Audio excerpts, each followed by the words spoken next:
Ladies and gentlemen, thank you for being here again today.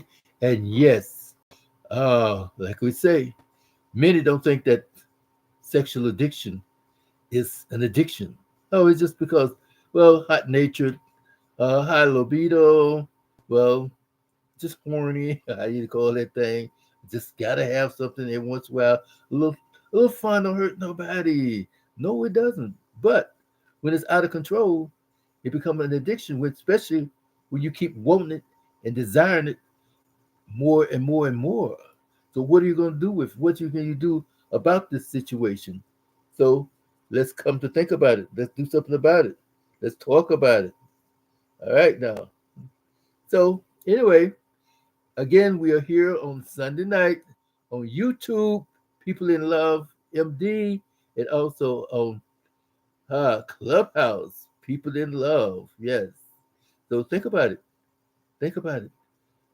Addiction is no joke because too many times we have different types of addiction, and we might not think that it's an addiction because think about those habits. Think about those situations that come about every so often, not every so often, but regular and routine. Like okay, like I gotta have this cup of coffee before I can function. I gotta have this cigarette before I can make my day. I gotta do this. I gotta do that, and I'm doing certain things in a certain way, which is like wow, why are you doing that way? Well, that's how I am. That's what I want. That's da da da. Okay, good. But then again, it's like, can you break away from that habit? It's a habit, right? So when you break away from those habits, then you say, oh, I can control it. But when it's out of control, it become an addiction sometimes, most of the time. Okay? So we have to think about these things and think about why, what, when, and where, you know what I mean? And then try to get to the root of certain things. But then let's talk about the addiction. Well, like I say, you can be addicted to things so easy, so easy. It can creep in and it just like slide right on in, and you like, okay. But then you start to waking up at the midnight hour. You want to do a one night stand. You want to go take a ride, a run. How you want to call it? Go get some coffee. Coffee. Yeah. Well, okay. Got to go to the store, and you meet somebody. You're making a text. Your phone is blowing up on text calls and stuff. Next thing you know, it's like you're regularly doing these things. You can't stop, and when you can't stop, it's come to find out that oh wow, I'm cheating on my husband. I'm cheating on my wife. Then well, it's just something that just happened. It didn't just happen. It became uh, I say, a, not a confusion, but things just don't happen. It's a choice that we make. And then that choice, sometimes it can be a bad choice, sometimes it can be a heavy choice. But then again, let's stop making bad choices. Let's stop making bad choices. Let's start making good choices. Sometimes it's going to hurt when you can't get to the fact that I need relief.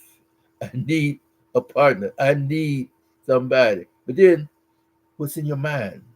And that's where mostly an addiction comes through from. The beginning of most addiction come from a thought, come from a desire, come from an appeal, come from an influence even. Yes. And then we get this place called, well, fantasy. Oh, Fantasy Island? Yeah, it must have been for real because too many people got these fantasies today. And in those fantasies, you might think about things that you heard of. And they said, well, people in the old days did this and they managed, they went through a lot of trouble. People in the old days didn't have internet. The people in the old days didn't have 24/30 porn in 100 different directions. You can go to porn sites nowadays, over 100 porn sites, more than that, thousands even, they say, okay? And you just type in any kind of situation that can be managed, anything. And then not only that, go to say, what do they do in this country? What do they do in that country? How this, that. All of that local stuff, the habits that they do right there on the porn site, and even all the way down to bestiality. Oh yeah, that's popular. Well, that's been going on for a minute too. When you heard about the Russian prince, queen, I mean, all right, with her horse even. Well, well, that's just one thing situation, but that's more than one, because nowadays people are doing things that's so far out and so far fetched. It's like, and they're dependent on these things. They're gravitating to them. Yes, they're gravitating to these desires. They're yielding to these desires. They're yielding to these urges, the things, without even hesitating, without even a consciousness of what they're doing most of the time. They're not even thinking sometimes. You know what I mean? Because then, how you say, and I hate to knock on the door of me, looking at mirror of me, because I was there too. I was there too. And a little story come up about me. Okay, I was watching Oprah one day, and this is going back. This is going back a good what 30 years or so. This is 25. Well, this must have been in the late 90s, all right, something like that. And no, early 90s, I would say more than 25 years. And she had a guest on her show that was a doctor, more or less, psychological, clinical person, doctor, whatever.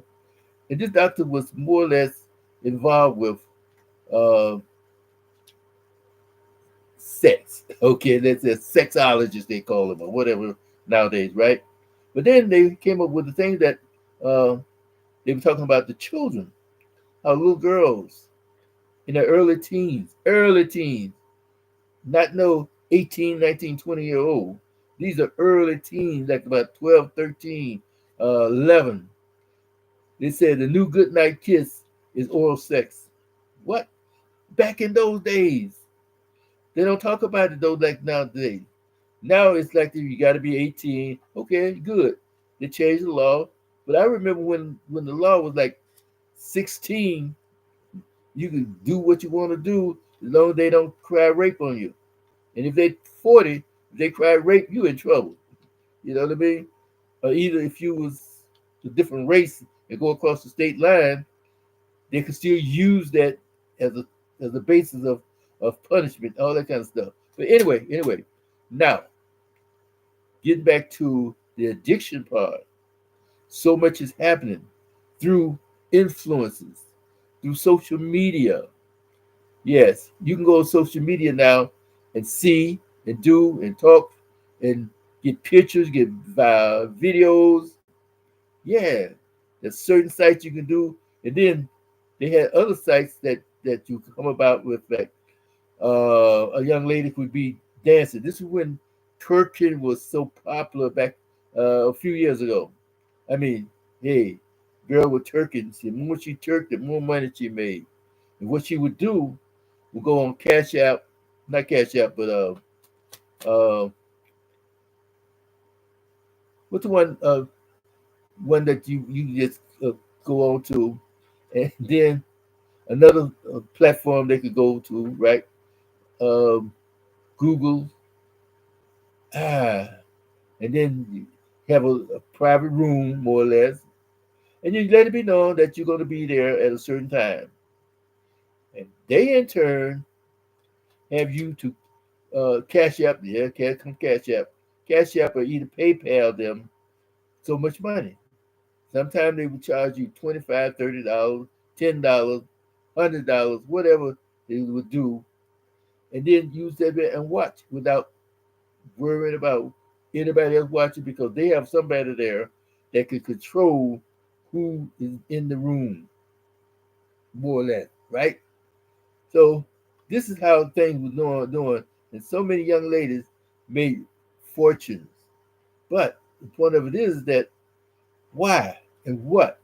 So this is a part of the social media thing that come about that help us to understand and to know that this didn't happen, but it's been more uh, put out there in such a way. Whereas, yes, this is it. This is like a norm nowadays, right?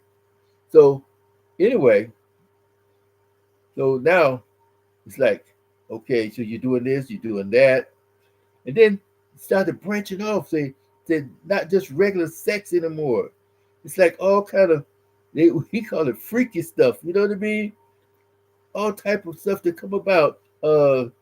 Now you get sex that's not even sex.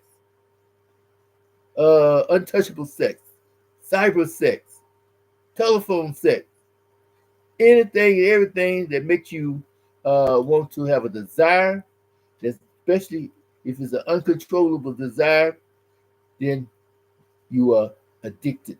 And like I said before, I'm watching Oprah one day, and this doctor was telling about how these young ladies are giving up head, are giving up their oral sex to the boyfriend. They call it the goodnight kiss. And then she gave a list. Oh yes, a list of things that determine whether or not you are an addict.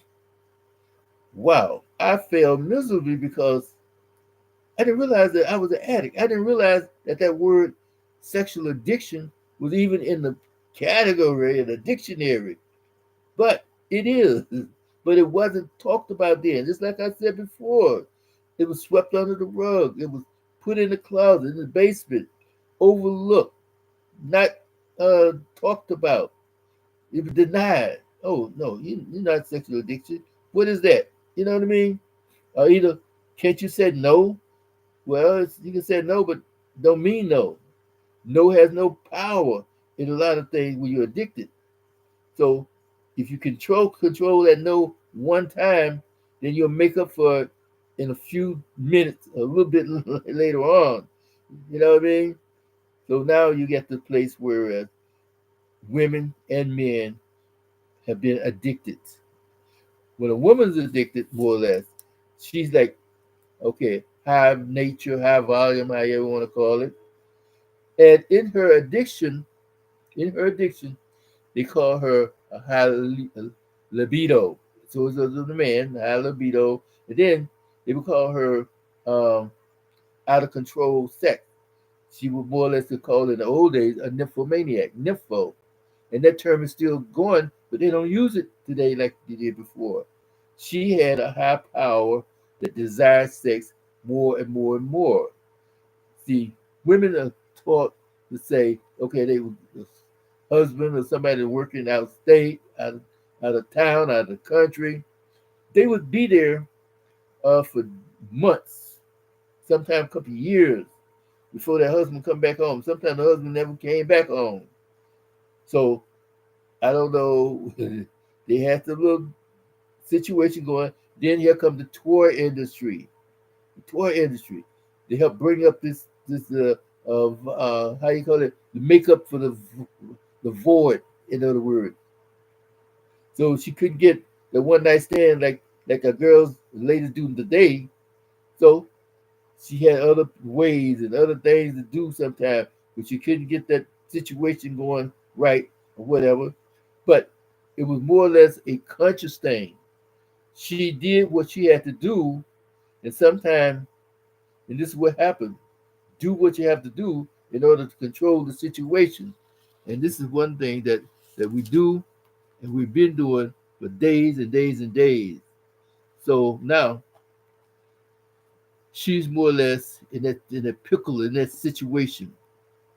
Then the guy, wow, he was like, okay, the Don Juan. Oh, he's a man. He's a ladies' man. Oh, go with him. Go by him. So then all these things come to play in our learning, in our teaching, in our standing of who we are and what we're doing. We do such things sometimes that we don't even know what we're doing ourselves even. So therefore, when things get out of control and start to being habitual and you can't stop or don't want to stop, or even if you want to stop, and then the desires and the urges keep coming on you, then you should know right then and there you have an addiction, and now it's time to either, it should have been a long time ago that you tried to get out of that addiction, get free from it, because it can consume you. It can consume you because that's what I said before. Addiction can come in such a subtle way. in such a quiet way that you don't even know that you have it. I didn't know that I have it. I'm walking around with a phone book, well, my little black book they called it, at least 10 girls, at least. If I didn't have at least 10 girls, I wasn't living right. You know what I mean? So I could call one, call two. Uh, my Sundays would be like, oh, Saturday evening, right? Saturday evening, Saturday night. I go to the club, see one, go to her house or go to a hotel or something, drop her back off before the club closed, then go to somebody else, make a phone call 2 o'clock in the morning, and about 8 o'clock, I'm asleep. 10 o'clock, getting out of church, go get me a church girl. About 2 o'clock, I'm at somebody's table, dinner table, eating food, then having sex again. So it went on until around, I said, 10 o'clock at night on Sunday night. And how many women, how many people have gone through that situation like I did? How many women did I mess around with or do something with? And then, am I really there for them? Or was I there just for myself? So when you're addicted, you're mostly there for yourself. Mostly for yourself. It's just like somebody that went to a massage parlor. Things didn't go right. He ended the lives of 8 people. He had a bad day. He was sexually addicted. So when addiction comes, you are not in control. You do things, and that's where lust comes from too. Sometimes. And speaking of lust, there's sometimes you can do things. It's called an obsession. Oh, you desire something, a desire a person so bad that you can't let that memory, can't let that mind go. That you can say, let them go. They don't want to be bothered with you no more. They're over with you, but you, in turn, can't let it go in your mind because now you have an obsession. And the reason why you have an obsession sometimes because there's something in that about situation, something about that woman that you cannot let go. Or either there's a mental anguish, a mental thing, an emotional spot there that holds you to her. And this is spiritual. This is definitely spiritual. She's almost begging you, leave me alone. She have to really get nasty with you, really threaten you, or go call her brothers and uncles. And nowadays, the brothers and uncles and cousins and don't want to be bothered with you because what happened is that they come to your rescue, and next thing you know, you right back with the dude again.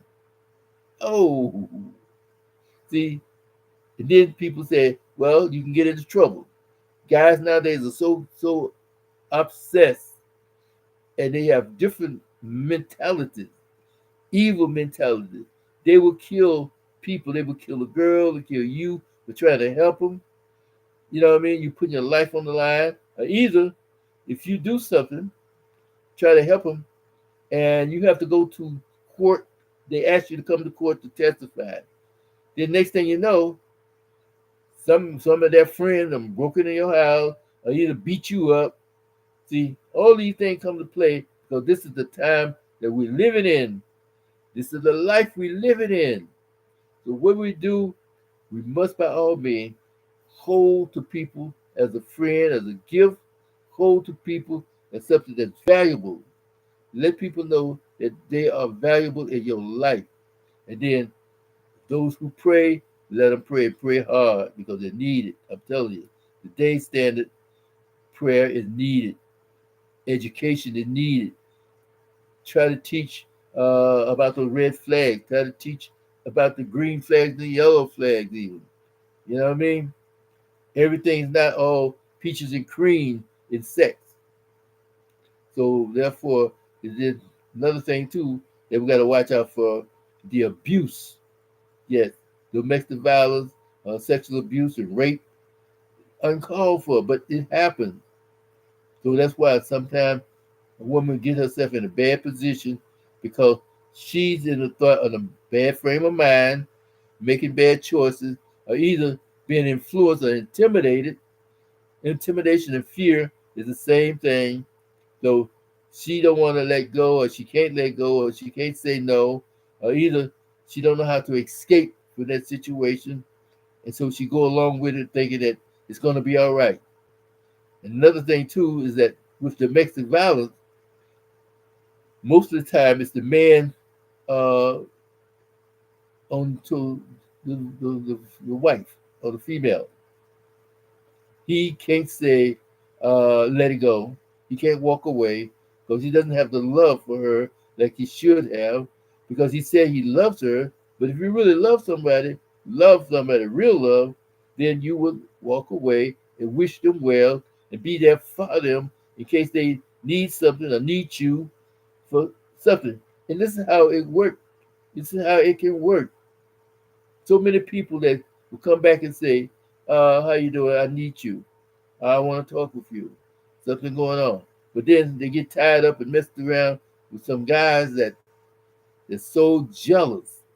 And jealousy is a form of a fear because they don't want to lose their territory. They don't want to lose their possession. And she is a possession. I don't care what nobody say. She's a possession. And that's why so many men have hurt their love, hurt the one that they love or say they love because they don't want nobody messing or interfering with that possession, even in thought. Even in thought. You don't really have to take her out, do nothing to her, just the idea of smiling at her. He's going to either beat her up or try to beat you up. Wow. That's a damn shame. But it's happened. It happened. So therefore, people, think about these things.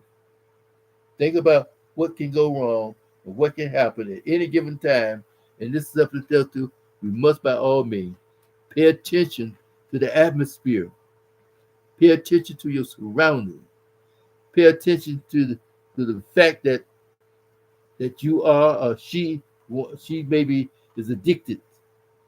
And if she's addicted, it's time to detox, get rid of it, to I say exit exit the situation, take a break, big time break, and let the healing process come in. So when you with someone and they are not healed because maybe of the trauma or something, a violation of disorder in the past, they become promiscuous. And you thinking that, oh wow, I got me a hot one, I got me a fine young lady, I got me this, I got me that, right? Come to find out, this is that person's nature because of the past they've been involved with, the past. And this is why so many times uh, we're leaving the marriage, leaving the relationship because of these situations, because of something happened in the past.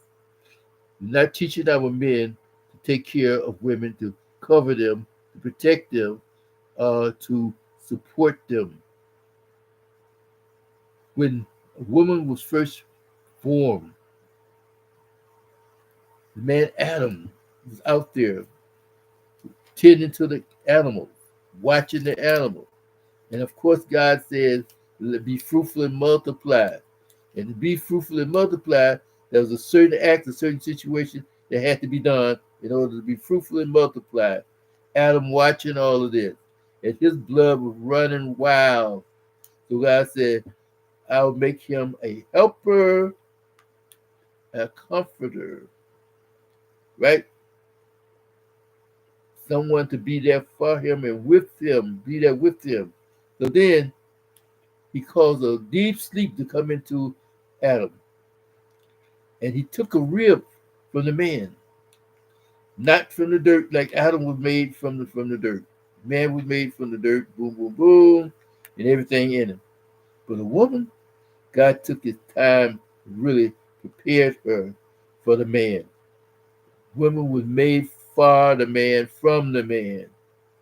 All right? Now, here's something else too, that when God finished with her, she must have been out of sight.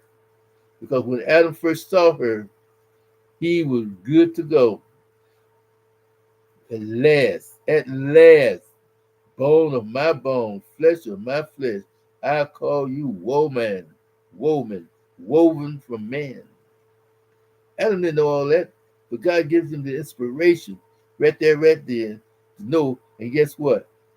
And the excited what Adam was, God had to let go. Okay, I'll leave y'all alone. I'll leave y'all alone. All right? So this is what happened. The woman is supposed to be there to turn the man on, to excite him, because her body alone is supposed to be able to excite a man to the point where he's ready to roll. So, but like I say, some of those things that come about that are uh, not progressive but regressive, things that are out of order, things that are like not really there for the compassion,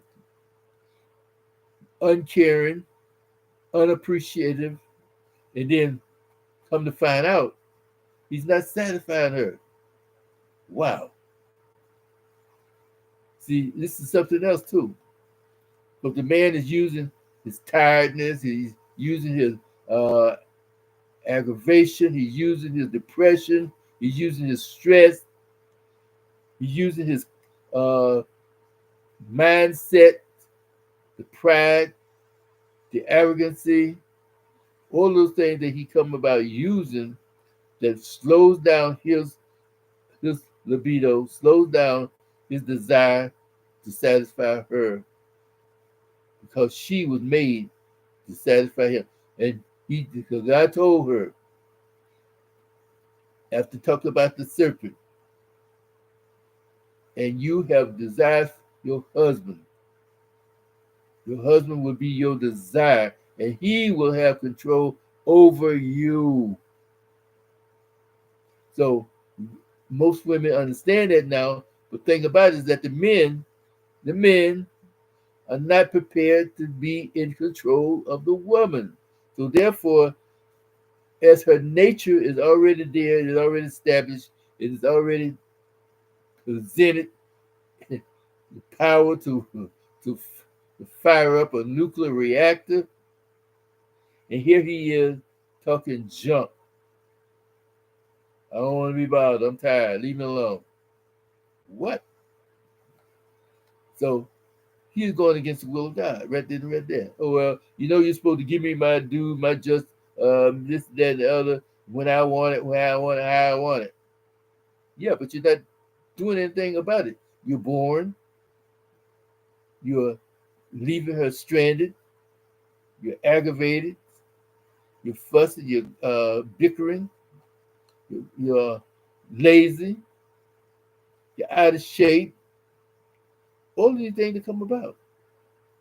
So therefore, when man started getting it together, man being in the place of man and talking to his woman, talking to his wife, explaining things to her. Because see, when God brought her to Adam, brought her to her husband, that's the same principle when you get married today.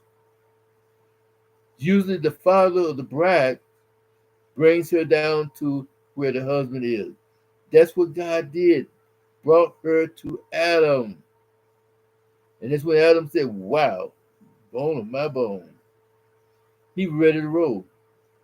And said that both were naked and had no shame. They got busy, people, if you want to understand what I'm saying. All right? So now, this is what happened today.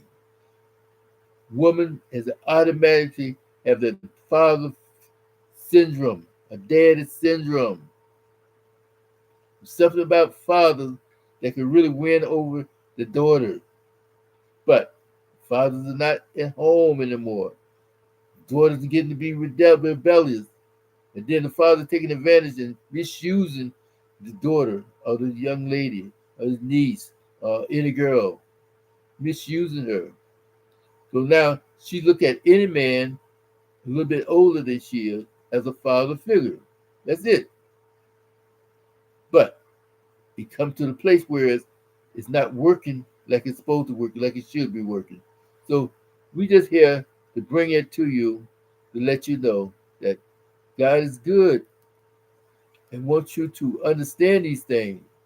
And I hope that we can really bring more about this sexual addiction to you, because see, sexual addiction is no joke. It's almost like the crackhead. Once you get a taste of certain situation and you can't duplicate that taste, duplicate that action again, you keep trying, you keep doing things, going places, getting yourself into trouble, getting yourself in a bad position, a bad situation, trying to recoup and recover that feeling. It ain't gonna happen. If you do, you ain't gonna stop. You're gonna keep doing it.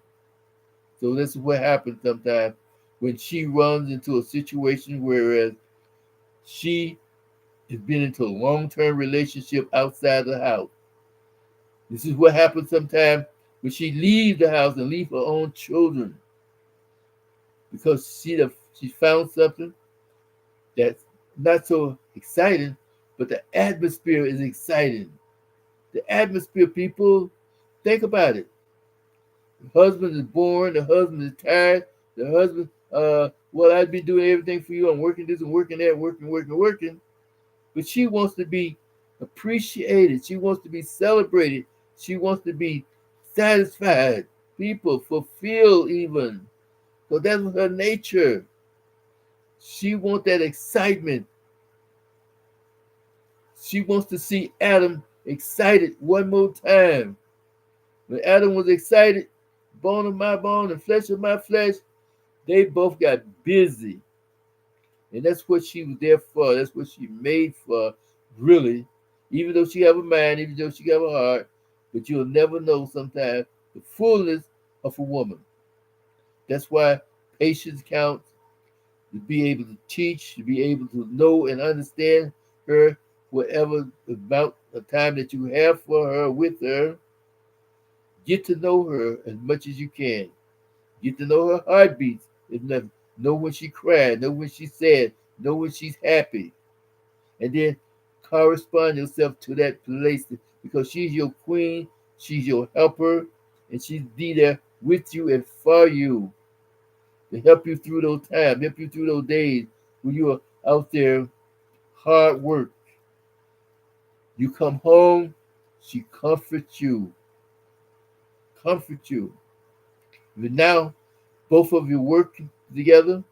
Now spend some time together. Occupy your time in such a way where she's a part of your uh, sobriety. She's a part, you know what I mean? She's a part of you, helping you to go through that change, go through that. Wow. Okay, Michael. uh, yeah. All right. So anyway, this is what happened here for people. Thank you, thank you, thank you. Yep. Okay. Okay. Here you go. So anyhow, when you try to rehabilitate, get your rest, get your situation together, find out who you are, what you're about, and she's there for you and with you. Now you can grow, continue to grow together, not to grow, but to continue to grow together. Because you start to grow that same day that you said, I do. That was a part of growth. That was a part of the transition. That was a part of the journey. Continue the journey until the end. And then she won't have that desire to go outside. She won't have that desire to do freaky things, to bring on, how you said, those things that go to cause her trouble, cause her anguish, and cause her to be defeated. So, with that in mind, wonderful people, thank you for being with us. The replay is on. Come to find out, come to look at this situation. This is Michael Jones, People in Love, Desire to Excel. Desire to Excel at People in Love, People, the letter N, LUV.com. Think about it. So we're here for you. Now we want you to be here for us. Take care. Thank you, thank you, thank you. And be blessed in all your ways. Blessing, blessing, blessing. Okay? Thank you. Now, closing down. YouTube.